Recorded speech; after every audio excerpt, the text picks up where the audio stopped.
Killer Be Killed here. I'm bringing you a recording of my Dream Puppets deck. This is a non-mill version. A lot of people are running the turbo mill version, but I'm running a control, graveyard manipulation, sort of steal your own creatures and use them against you kind of deck. There's a lot of stall in this deck. I don't include any of the Dreamborn Muses, the Howling Mines, or anything like that. Again, it's not turbo mill. Mill's a secondary win condition. Mainly I'll get mill victories against green or blue using the sword, or when I'm playing Jace, I'll use his own cards against him.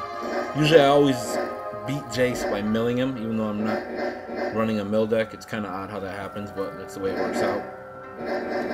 So you can just see kind of the cards I'm running through my library, and we'll get to the game and we'll see how they work in action.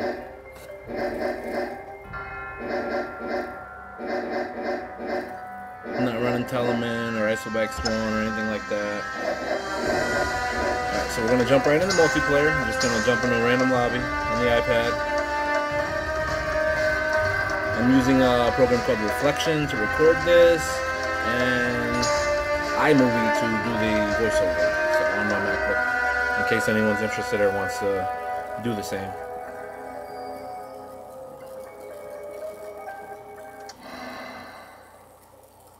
Alright, so look at my first hand. In hindsight, this hand's not too bad at all, but I want a little more opening mill. Try to fatten up his graveyard a little bit, try to get a Phantasm, you know, up to a 5/5, so I'm mulligan down one time. And this hand is decent enough. I have a crab, so I know I can get some mill going, and I think I got a Mind Sculpt over there at the end, so basically I'm content with this hand going second or two land.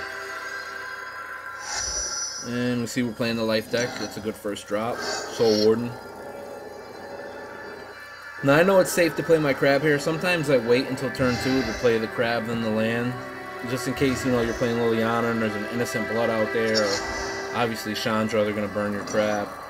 But I know at 2 mana, the life deck has a lot better things to do to start the game than to use Swords to Plowshares on my crab. You're going to drop a Knight of Meadowgrain, or as he did right there, Pride Mate. That's pretty standard for the life deck. 1 mana Soul Warden, 2 mana either the Knight or the Pride Mate. So I knew my crab was safe there. I couldn't really see any conceivable way of him killing it. And nope, that I did not draw a land either of my first 2 turns, so get a little nervous, you know. You're not drawing lands. I know he has that 3/3 out there. It's going to keep growing. I have an Unsummon in my hand, so at some point I'm going to have to thwart his progress and just return it to his hand and make him, you know, start all over again with adding counters to it.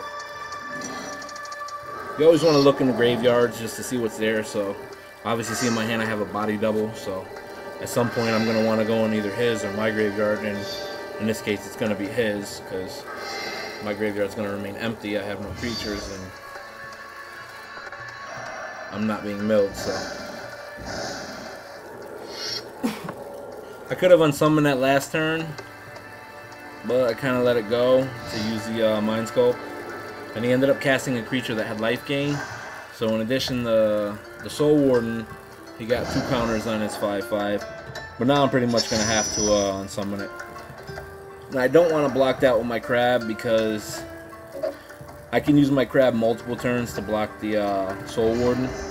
So if I blocked it right there, yeah, I would have saved 5 damage, but I would have lost 1 to the Soul Warden, and then I would have lost another one this turn and another one next turn.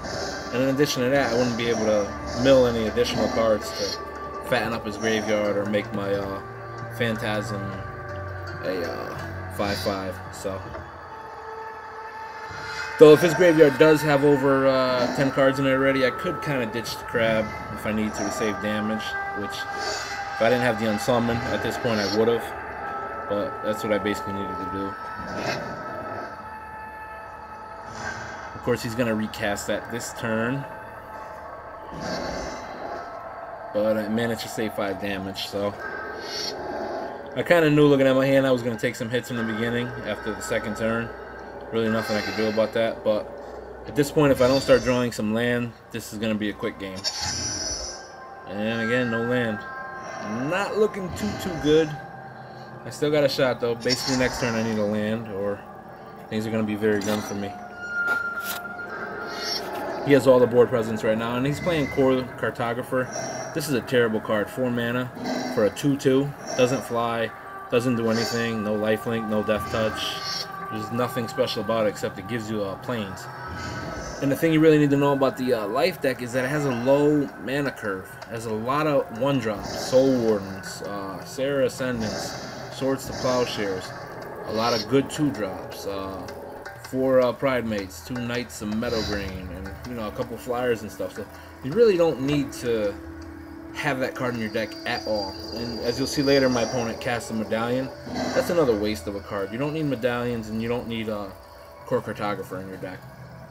Especially not in 1v1, those are absolute wastes, and they just end up getting you killed in the long run.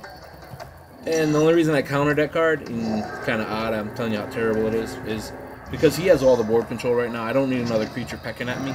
I'm just trying to stay alive at this point. I'm down to 8 life, and I just need to do what I can to stay alive here. Now I'm up to 3 mana, so I got my Crippling Chill. I can use that, draw another card, so things are looking up for me. He's casting a Beacon of Immortality. I'm not concerned by that at all. Again, that's another card that I would completely advise against using in 1v1. In Two-Headed Giant, I can see how you want to use a card like that. Maybe you're trying to keep yourself alive while you're waiting for Liliana to start dropping bombs, or for Jace to start milling people. Or there's situations where that's good, and it shuffles back into your library, so helps prevent you from being milled for a while or whatnot. But basically, in 1v1, that card is a win more card. It's going to help you win if you're already winning the game, or if you're losing life and you draw it late in the game, it's going to double a very small total. So another card I would take out. Here I'm going to clone the 2/2 because I'm down to 6 life, which, not really that good, but I need somebody to at least block a flyer.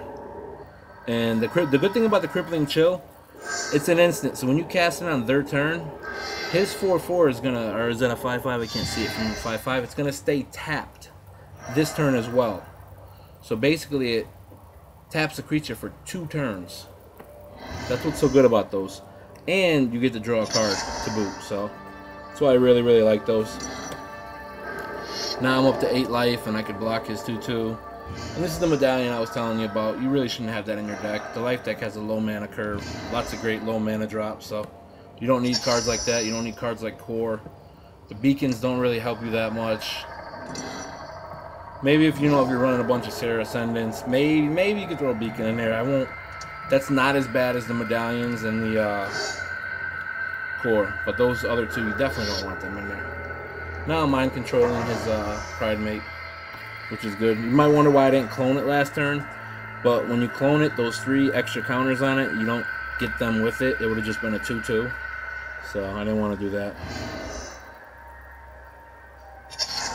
And again, this guy, he was running a basically a 70 card deck, and he has a few cards that are less than optimal. There's another one, Celestial Mantle. At 6 mana, he just puts that on his 2/2 flyer. What that does is if he does combat damage to me, his life doubles. His life's going to go up to 106, so I don't want that to happen, so I'm going to block it. And unfortunately, he gets 2 for 1, and when you get 2 for 1, what that means is, he casts a creature, his 2/2, and he casts an enchantment and put on his creature. Now I'm going to cast 1 card and take both of his. I'm going to take his creature and his enchantment. Similarly, if I was playing with Liliana, Obedient Dead, I could cast a Murder. It murders his card, he loses his enchantment, so something to just think about with card advantage. You don't want to get 2 for 1 too often, especially not for 6 mana. That's a lot for that card. I would recommend taking that card out in 1v1 as well. Not a very good card. In my case, I mind control it, starts coming in handy. Another thing to notice is look at his card total. He has 0 cards in his hand. He's top decking, and I managed to weather his early storm and take complete control of the board.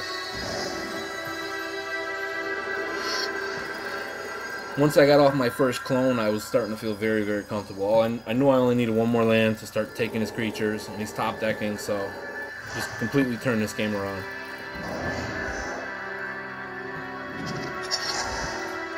Check out his library.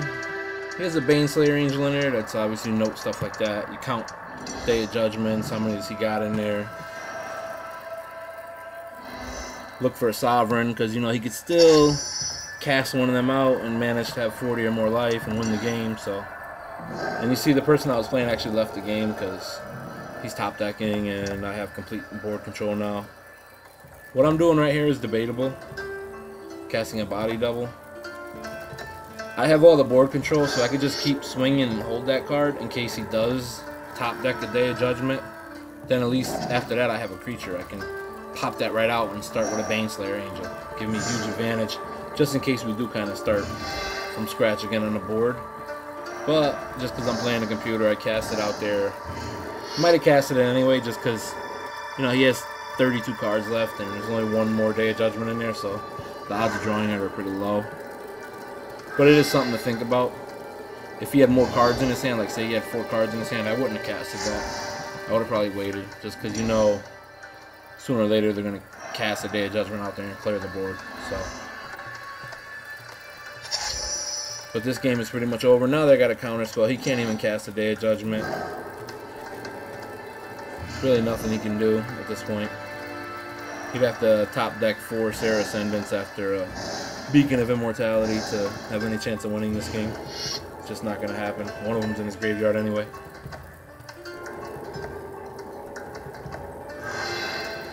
My life just keeps going up, and the cool thing is my Pride Mate's even grown because I mind controlled a lifelink card. Or a card with an enchantment that had lifelink on it, so.